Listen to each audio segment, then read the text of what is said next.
Hit record. Oh, never mind. Got it. So again, welcome everybody. Today we're going to talk about training options through our Finger Lakes Works workforce system.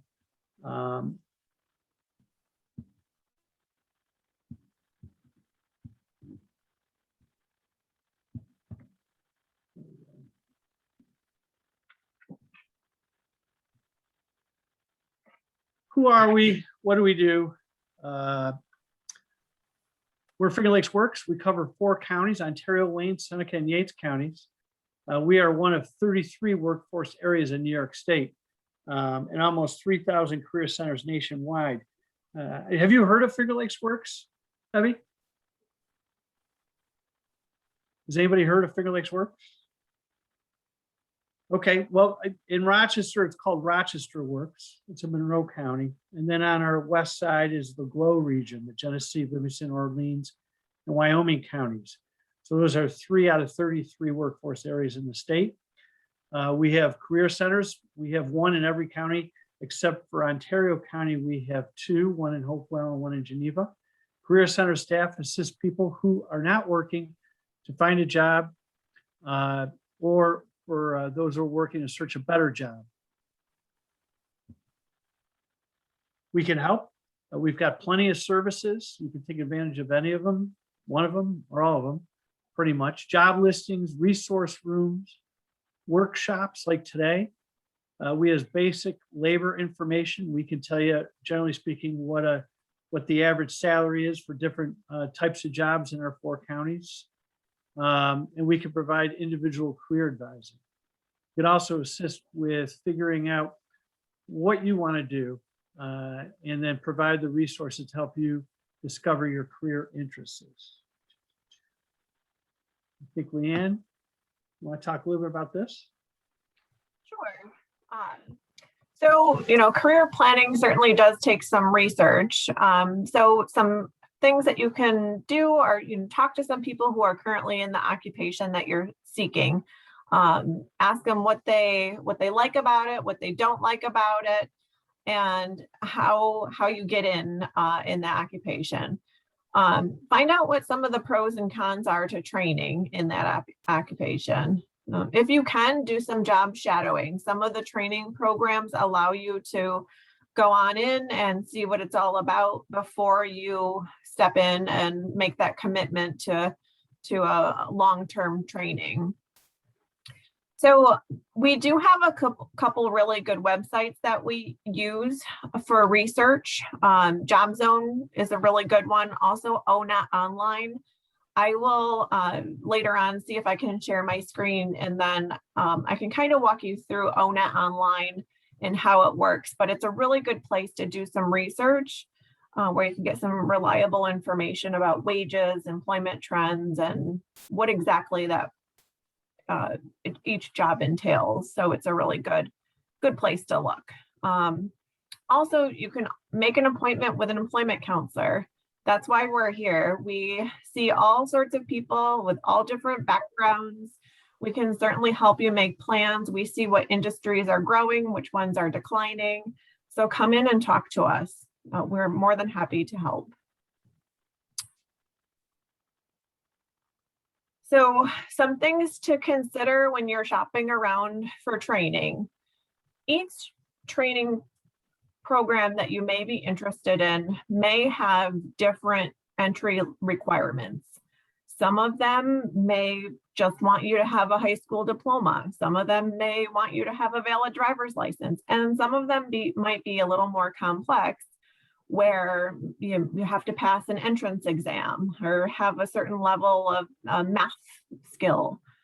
So understanding exactly what's involved before you go into the training is important too. Some of them are very short term, where you have to make a big commitment where you can't miss any time. A lot of the nursing programs are like that, where you have to be completely committed to attending a certain amount of hours or else you won't graduate. So knowing that ahead of time is very important.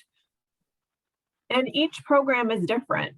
Say you're interested in LPN, you're going to get different entry level requirements for each each program. They're all just a little bit different. So that's why it might be helpful to come in and talk to us, because we know and understand a little bit more about what each one entails.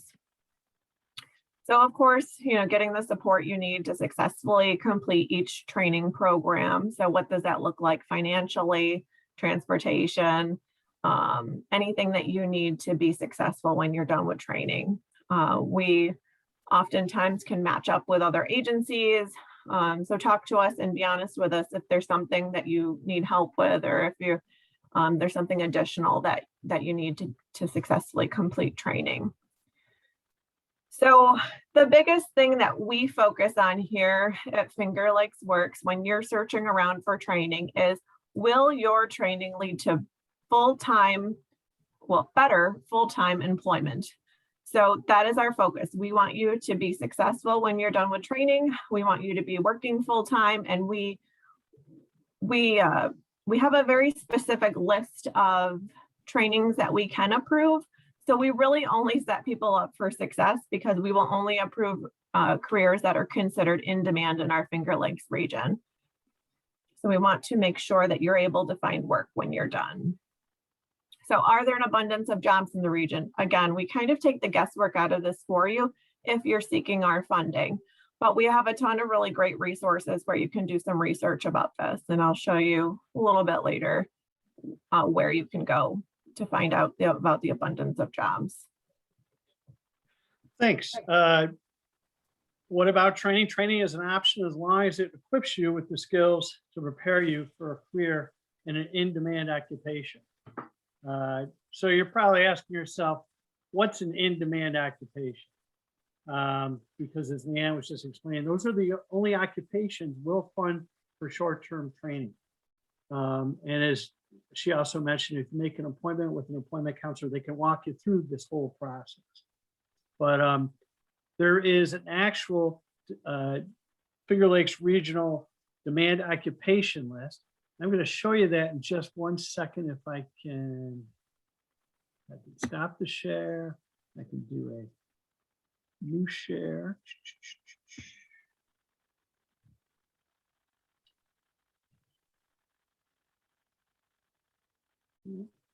Bear with me.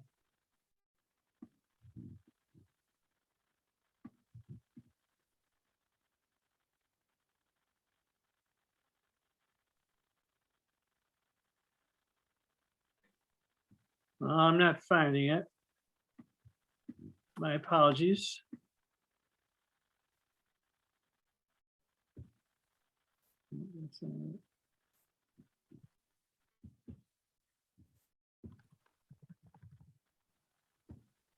Okay, well, sorry about the delay here.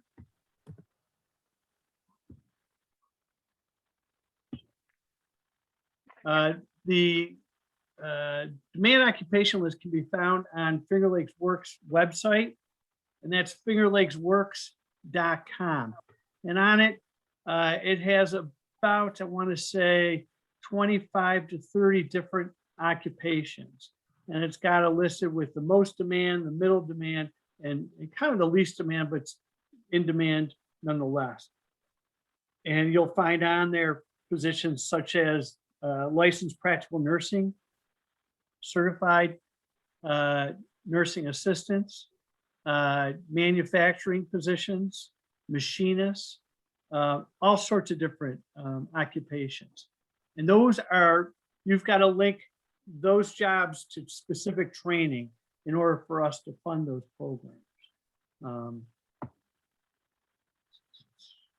You know, say,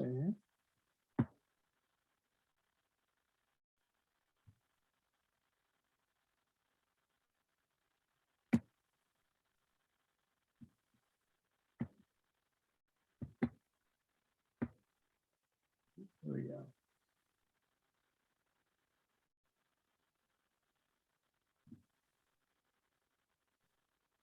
Funding resources may be available through the Workforce Opportunity and Innovation Act, or what we call WIOA. And they're based on eligibility, training program to make sure that the program has been approved and it's on our demand occupation list. and that the training provider is also approved. And as I said before, the employment counselor can walk you through this whole process and assist you in looking these programs up. Currently, the maximum amount allowable under this funding is $5,000 for nursing programs only, and $3,000 for other programs. This is a lifetime maximum. I will add too, we've upped commercial driver's license to, I think, $4,500. The ones that the occupations we see really the most success in are the healthcare ones, those LPN, CNAs, and registered nursing, and then also the CDL drivers. Those are tractor trailer drivers that go in for some short-term training and are licensed to operate heavy equipment or heavy vehicles. Those jobs are really, really in demand in this specific area. Leanne? There are many, many different training providers in our area. So shopping around is important, making sure that you're making the best choice for you. And these are completely fair questions to ask. You can ask them, of the people who took the class last year, how many actually have jobs in the field? You want to know that. Sometimes the training provider does assist in job placement, or sometimes you're on your own after training completion. Some of them even have like an internship worked into their program. So the idea is that you could possibly get hired on by that particular employer where you're doing the internship throughout your program. So they're all different ways of getting trained. Another important one to think about is, what type of jobs does the training prepare me for? So you want to make sure that when you're going through training that you either are getting whatever certification that employers are looking for, whatever license they're looking for. So my best advice for this is to start backwards, start with the job posting itself. Go out there, go to Indeed.com, type in whatever it is you're interested in, find out what employers want. Then you can kind of work backwards and make sure that you're matching yourself up with whatever career, credential, license, degree that employers are looking for. Only going to help. Find out what the average starting pay is. Can be important to you. And will you get what you pay for? Of course, everyone wants that.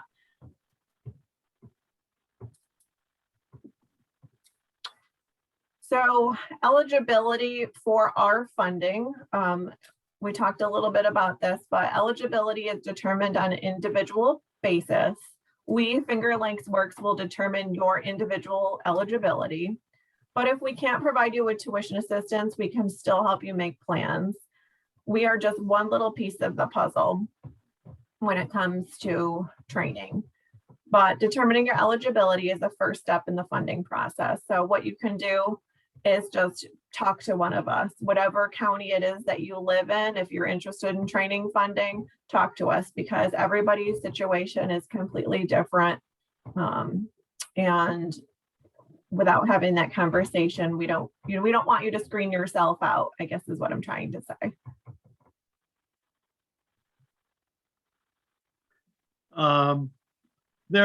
Generally speaking, there are two categories for funding. One is dislocated worker, and one is adult.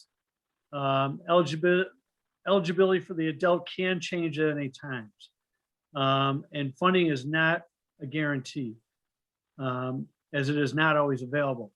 That's something that people often think that maybe they're entitled to it, but there has to be a level of eligibility that has to be determined before you can access these training funds.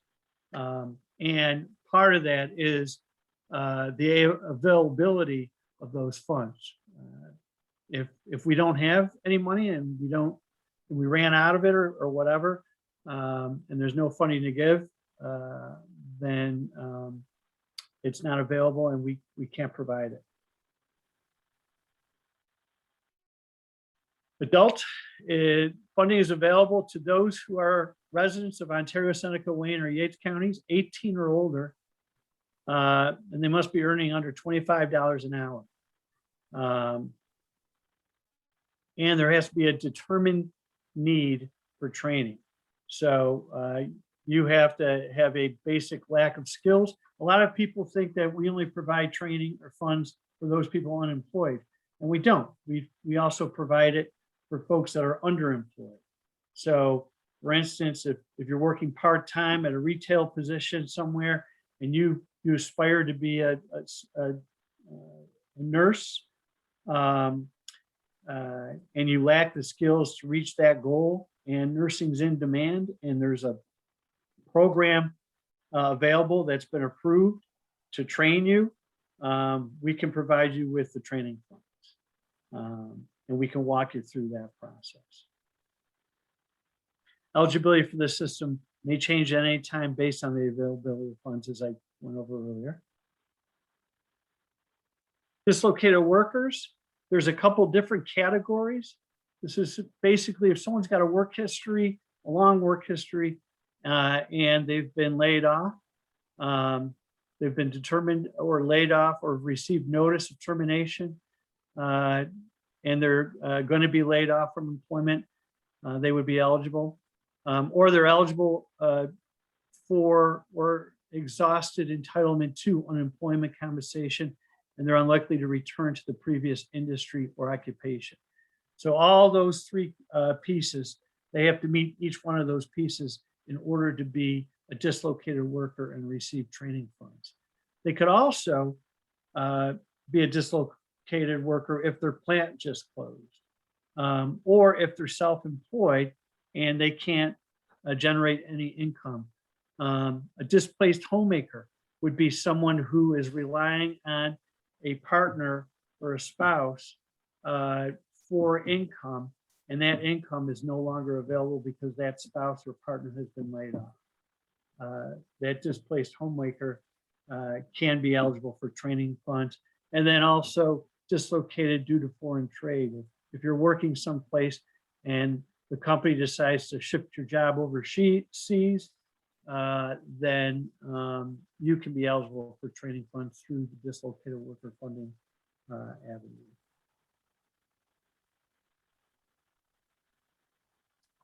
Dan, you want to talk a little bit about this? Sure. So like I mentioned before, we are just one piece of the puzzle.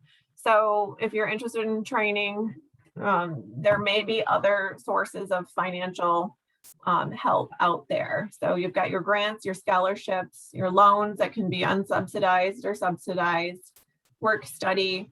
And here we've listed just a few other places where you can search around to try to find financial resources. So you've got your TAP and Pell, WIOA, that's the name of our funding. You can find out more information if we don't answer it today at fingerlakesworks.com or contact your career center. Access VR is another agency that we partner with often. They work specifically with folks that have any sort of disability specifically. And then there's a few others listed here. You can check the website to find out the current information on the grants and eligibility that are available there. We've been talking about individual training accounts. These are funding sources for people that want to go back to school. We also have an on-the-job training program where we treat the employer kind of like the training provider. OJT reimburses the employer 50% of the wages paid out to you, the trainee, during the specified training period. So the training period is based on the employer's requirements for the job and the trainee's needs in terms of skill development. Reimbursement time periods vary based on each individual experience. We have a cap of, I think, $4,000 for OJTs. Again, it's only a 6-month period of training that can be provided through the OJT. But again, we treat the employer like they're the training provider, And, the occupation's definitely in demand. Otherwise, why would the employer hire you to train you? So that's the on-the-job training program. It's often the preferred way to train. A lot of people would rather go and kind of learn while they earn. You identify the employers that make the first contact with potential employer. We do not have a portfolio of companies who participate in OJT. However, we will explain this benefit to any employer who is interested. If the company is interested, we follow up. And the OJT plan has to be established before you are officially hired or offered the job. We cannot do an OJT once you've been hired. So if you're using OJT funds, we have a contract, and then we also have kind of a learning plan that bullets out exactly what kind of skills the employer is going to provide you with and the amount of time it's going to take to acquire those skills and who's responsible for training you.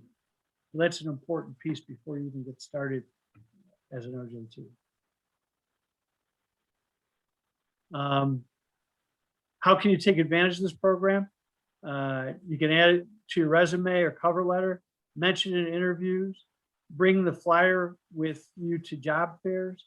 The career centers have information about OJTs you can actually lend out or give to employers. Remember, you are just providing employers with the basics on the program. If they are interested, we will discuss in detail with them.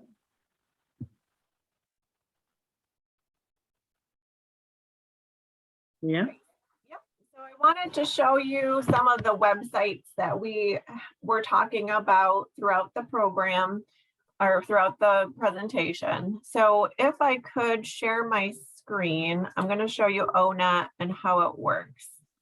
Bear with me for just one minute here. I might have to help you. Okay. Oh, that's not what I want to do.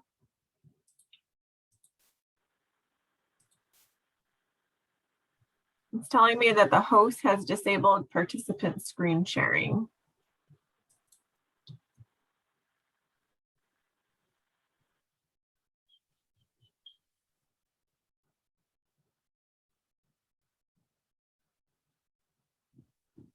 Remote.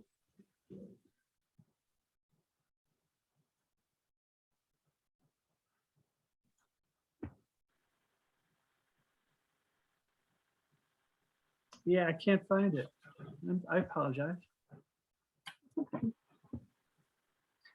Well, I can explain how it works. So if you visit this onetonline.org, it'll bring you to kind of like a hub of information. But on the top right, there's an occupation quick search is the little area that you can search for. So you can put in any occupation up in that search box that you are interested in learning more about.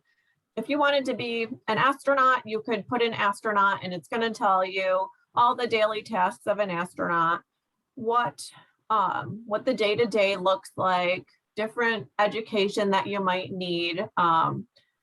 It'll tell you, once you scroll all the way to the bottom, it will tell you wages and employment trends for that specific occupation. So that's a really important thing to pay attention to, is the employment projections. How much is that career growing? You want to look at the ones that are on the increase rather than in the decline. It'll tell you what a percentage is growing. So that can be really helpful when shopping around for different occupations, to give you a better idea. We do have another site that we use that is specific to the Finger Lakes region, and you can find that through New York State Department of Labor's labor projections. It's a very large Excel spreadsheet, but it's really helpful to give you more specific information about the Finger Lakes. You can open it up. It gives you pretty much every job title that's here. It'll give you wages, local wages, local, how many openings there are, how much it's growing. So it can be a really good tool to use. And you want to try sharing again? Because I think I might have pushed the button. Okay. Oh, I don't think so. Let's see here. Oh, okay. Can you see? Actually, I have the Finger Lakes demand occupation list here. Can you see Perfect. that? Okay. Yep, I can Perfect, see thank it. you. Awesome. Well, we can talk about this for a second. So this is what we were talking about earlier, are what we use to approve and determine whether or not certain occupations are considered in demand in our region. So this list is put together for us every year. We just look at the statistics in the Finger Lakes and come up with this list. So you'll see that it's kind of long. There's lots of stuff on here. A lot of it's related to healthcare, truck driving, and trades. So also it's broken down into high, medium, and low priority. They're all considered in demand. It's just that there may be a few more openings for accountants than there are for dental hygienists, for example. But both are considered in demand in our Finger Lakes. You'll also see here that it gives you the ONET code that I was just mentioning to you. So you can either do the quick search that I was talking about by typing in this specific code, or you can just do the quick search and type in accountants and auditors, and it'll give you the same result. So let me see if I can pull up some of the others that we were talking about. Oh, let me open up this Excel spreadsheet. I did open it earlier. If I can show it to you. So down here at the bottom, you see you've got the different regions. And here I'm looking specifically at the Finger Lakes region, and it's very long. There's a lot of information here. So the job title's listed, and then, oh, let's see. I'll move some things around here. So it gives you right here the employment. So the range is 2018 to 2028. If I scroll over, it tells me the change of the percentage of how much it's growing, how many openings there are. This is the wages, the mean, the median, and the entry level wages and experienced. So each occupation has all this information. It gives you education that's required. And then the other really important thing to pay attention to is the employment prospects. Is it favorable, unfavorable? So I can open this up just a little bit here. So you can look at, for example, butchers and meat cutters is listed as very unfavorable for the Finger Lakes region. And that Finger Lakes region is not just our 4 counties, it's our 4 counties plus Monroe County, which involves Rochester, and the 4 counties to the west, the GLOW region, Genesee, Livingston, Orleans, and Wyoming County. Another site I wanted to show. Okay, this here, let's see if I can move us. Is where you would go to kind of shop around for different training providers. I had mentioned before that there are a lot in our region. So this is our website that we use often. It's with the eligible training provider list. So if you're wanting to use our funding, the training provider must be on this list.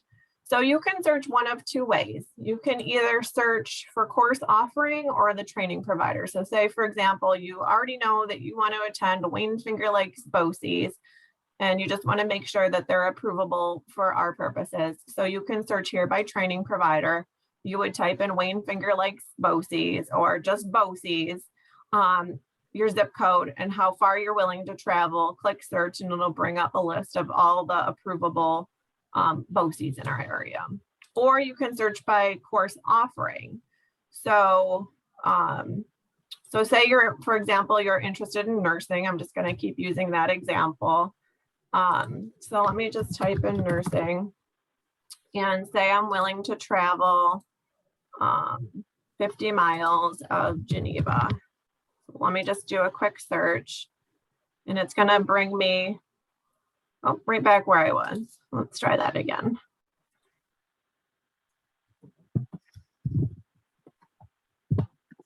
Sorry about that. They just have redone the website for New York State, so it's a work in progress here. All right, it's thinking on my end. So because I put in nursing, you'll see that it's a really long list because it's going to include the different levels of nursing, CNA, LPN, RN, and whatnot. So from there, once you get the list, here it is, just took a little time. From here, you'll see local ones. So Geneva General, Finger Lakes Community College, Wayne Finger Lakes BOCES. You can definitely do some searching around. What I'd like to point out though, is that try not to pay too much attention to their schedule and their cost. Don't let that cost scare you. Because oftentimes there's financial aid available or grants, all sorts of things. So talk to us, don't let that number scare you. And then these dates are not always accurate. Generally, they'll put in this information just for a future date so they don't have to update it too awfully often. But they're still, they're still here and they're still usable. So you see, it's a long list. So you can put in any occupation that you're interested in and kind of just shop around however far you're willing to go. Okay. And these are the providers that you might want to ask those questions, Leanne, you went over earlier in the presentation. How many people got jobs, those kind of things. Yeah, especially for nursing, there's different entry-level requirements. Some of them want you to do a couple classes ahead of time. Some of them want you just to take an exam. They're all very different. So it is worth it to shop around. Some of them may not have openings. Some of them might. Yeah, definitely shopping around is a good thing to do. Okay. I'm going to stop my share here. I don't know if we had any slides left. Let me see.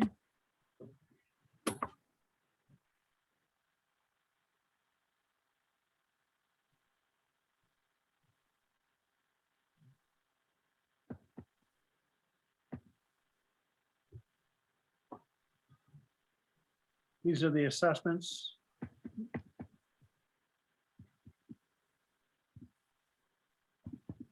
Yeah, ONET Online also has a nice little assessment that you can do. If you're not sure what you want to do, there's kind of a fun little assessment that you can do there. It's called Interest Profiler.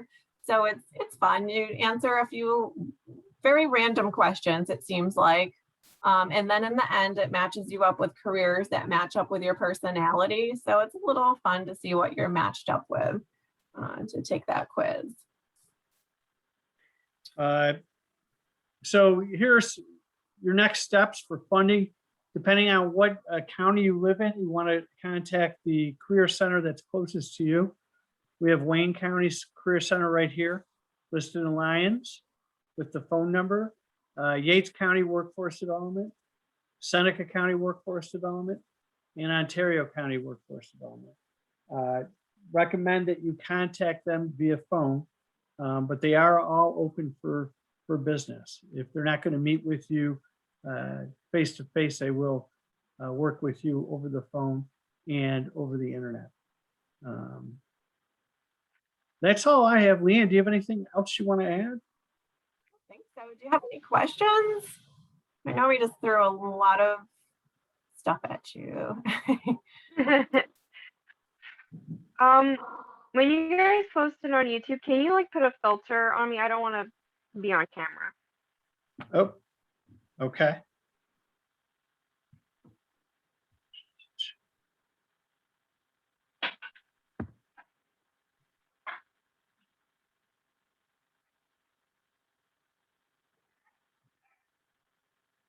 Well, if you click on your 3 dots in the corner, Mhm. you could, or actually, if you on the bottom of your screen, there should be a video camera, and you can just click on that, and I think that'll shut you off, but we can still hear you. Okay. Do you have any questions? Any other questions? No. Okay. Anybody else? Petrie? No, I'm good. Thank you. I'm sorry I jumped in late. I was on another training, but the information that you provided was really helpful. I took a whole bunch of notes, so I will send questions in if I think of anything. So it was very, very helpful. And I'm happy to hear CDL is among one of the areas that you fund training for, because that's a very popular program that I run into with my students. So Yep. I think I was aware of that, but I wasn't totally aware of that. So it was a good reminder for me. So Great. thanks for including us. Super. Well, thanks everybody for joining us today. Leanne, thanks for your help with all this. And we'll see you next time. Bye-bye. Bye.